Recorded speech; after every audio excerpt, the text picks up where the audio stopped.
नमस्कार। आप सभी प्रशिक्षुओं का हमारे इस YouTube चैनल पर स्वागत है।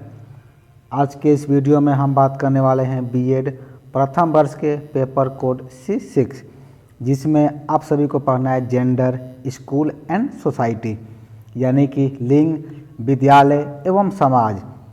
तो जेंडर, स्कूल एंड सोसाइटी के अंतर्गत 2020 की जो परीक्षा में, जो कि मुंगेर विश्वविद्यालय मुंगेर के द्वारा आयोजित की जाती है, इसमें हम देखेंगे कि प्रश्नों का प्रारूप कैसा था और किस तरह के प्रश्न आपसे पूछे गए थे, ताकि आप आगामी परीक्षा की तैयारी बेहतर तरीके से कर सकें।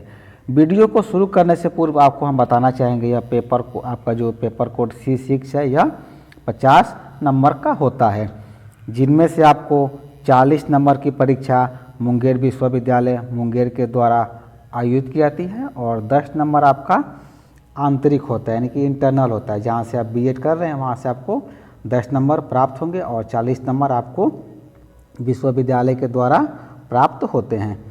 तो चलिए हम देखते हैं कि वो कौन कौन से प्रश्न थे जो कि आपको 2020 की परीक्षा में पूछे गए थे। उसके पूर्व आपको हम बता दें कि इस पेपर के लिए आपको जो है 2 घंटे समय निर्धारित किए रहते हैं। फुल मार्क मैंने बता दिया था कि 40 आप यहाँ पर देख सकते हैं। कुछ यहाँ पर निर्देश दिए गए हैं।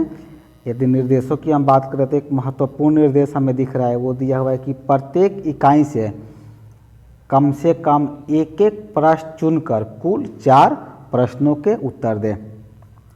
पूरे हम प्रश्न पत्र की बात करेंगे तो इसमें आपको 3 इकाई दिए रहते हैं, यानी कितने आपके जो हैं 3 यूनिट पूरा आपका दिया रहता है पेपर कोड C6 में।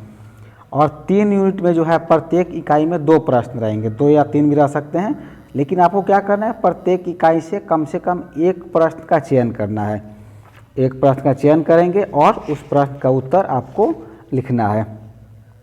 तो चलिए हम देख लेते हैं कि वो प्रश्न कौन कौन से प्रश्न हैं जो कि आपसे पूछे गए थे। पहला जो हमारा प्रश्न है, इसमें आप देख सकते हैं यहाँ पूछा जा रहा है कि लिंगीय विभेद से आप क्या समझते हैं। लिंगीय विभेद को दूर करने के उपाय बताएं। यानी कि जो जेंडर के आधार पर, जो लिंग के आधार पर जो भेदभाव किया जाता है, वो आपसे पूछा जा रहा है। जैसे कि स्त्री और पुरुष हैं, तो कई जगह होता है हमारे समाज में जो है पुरुषों को ज़्यादा वरीयता दी जाती है, महिलाओं को वरीयता नहीं दी जाती है। इसके एजुकेशन में भी लड़के को पढ़ने के लिए अच्छी अच्छी सुविधाएं दी जाती है, लेकिन लड़कियों का कहता है कि आप गांव में ही रहिए या इस विद्यालय में ही पढ़िए। तो वही कह रहा है कि लिंगीय विभेद जो हमारे समाज में दिखाई देता है, वो उससे आप क्या समझते हैं, वो क्या होता है और इसको हम दूर कैसे कर सकते हैं। लिंगीय विभेद को दूर करने के कारण क्या है, उसके बारे में आपको बताना है। प्रश्न क्या 1 में। प्रश्न क्या 2 में आप देख सकते हैं, इसमें कह रहा है कि भारत में जेंडर के ऐतिहासिक परिप्रेक्ष्य पर प्रकाश डालें। यानी कि भारत में जो है जेंडर का ऐतिहासिक परिप्रेक्ष्य क्या रहा है, इसका हिस्टोरिकल पर्सपेक्टिव क्या रहा है, इस पर आपको प्रकाश डालना है। ऐतिहासिक परिप्रेक्ष्य का मतलब होता है कि हम इतिहास की घटनाओं को अध्ययन करते हैं कि इतिहास में जो है किस तरह की चीज़ें रही थी। हम जब इतिहास को पढ़ते हैं तो कई कालखंड ऐसे मिलेंगे जहाँ पर महिलाओं को क्या किया गया था, एजुकेशन से वंचित रखा जाता था।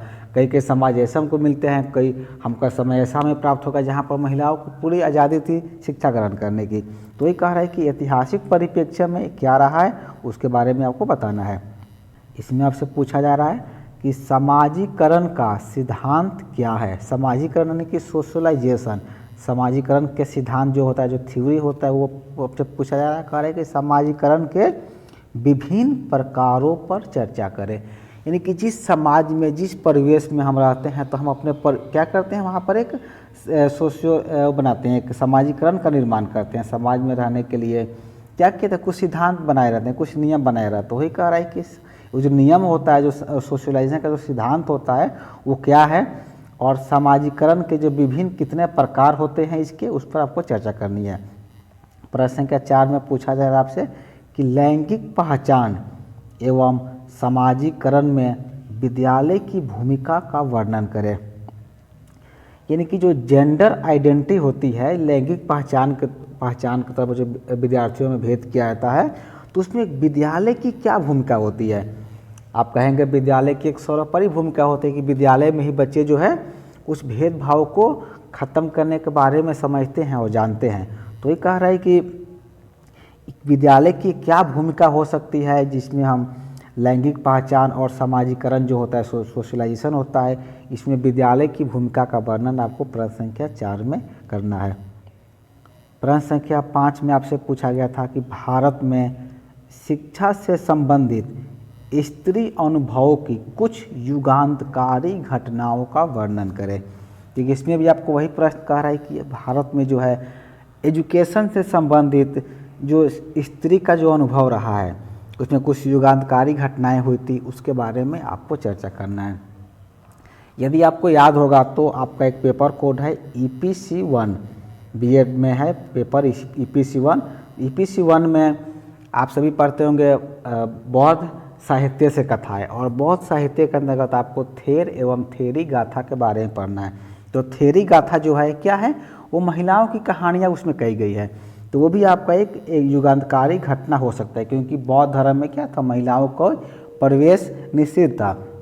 बाद में महिलाओं को बौद्ध धर्म में प्रवेश दिया गया, और प्रवेश के साथ वो शिक्षित हुई, और शिक्षित होकर के अपने अनुभव को उन्होंने लिखा है, जिसे हम आज के समय में थेरी गाथा के नाम से जानते हैं। तो आप यहाँ पर इस प्रश्न में जो है थेरी गाथा का वीडियो आप इसी चैनल पर बीएड प्रथम वर्ष के प्लेलिस्ट में अपलोड किया गया, आप देख सकते हैं। तो वहाँ पर इस प्रश्न का उत्तर जो है आप उस, क्योंकि ये घटना पूछ रहा है यहाँ पर तो स्त्री अनुभव से संबंधित, तो उस घटना का वर्णन भी आप प्रश्न संख्या 5 में कर सकते हैं। इस प्रश्न पत्र का यूनिट 3 और अंतिम यूनिट का जो है छठा प्रश्न है, इसमें कह रहा है कि जेंडर संबंधी संवैधानिक, कानूनी एवं नीतिगत प्रयासों की चर्चा करें। यानी कि यहाँ पर जेंडर से संबंधित जो है जो भी कानूनी और संवैधानिक कंसेप्चुअल लीगल और पॉलिसी जो भारत में तैयार की गई है, उस पर आपको चर्चा करनी है, उसके बारे में आपको बताना है। और प्रश्न संख्या आपका 7 जो है, इसमें कह रहा है आपसे कि पाठ्यक्रम में लिंग शिक्षा के महत्व पर प्रकाश डालें। यानी कि जेंडर एजुकेशन को जो है पाठ्यक्रम में क्यों शामिल किया गया है, इसका क्या योगदान है, शामिल करने से क्या बेनिफिट मिलता है, उसके बारे में आपको चर्चा करनी है प्रश्न संख्या 7 में। और इस प्रश्न पत्र का अंतिम प्रश्न है, प्रश्न संख्या 8 में कह रहा है आपसे कि विद्यालय में लैंगिक समानता लाने में शिक्षक की भूमिका की विवेचना करें। यानी कि यहाँ पर आपकी अपनी भूमिका क्या होनी चाहिए, कैसे हम लैंगिक समानता ला सकते हैं, विद्यालय में लैंगिक असमानता को दूर कर सकते हैं, विद्यालय में भी और सोसाइटी में भी, समाज में भी। तो उसमें कह रहा है कि शिक्षक की भूमिका कैसी होनी चाहिए और क्या होती है, इसके बारे में आपको चर्चा करना है। तो आज के इस वीडियो में हम बात किए बीएड प्रथम वर्ष के paper code C6 gender, school and society, जो कि मुंगेर विश्वविद्यालय मुंगेर के ये प्रश्न पत्र का वीडियो था। इस वीडियो में इतना ही। वीडियो को पूरा देखने के लिए आपका धन्यवाद।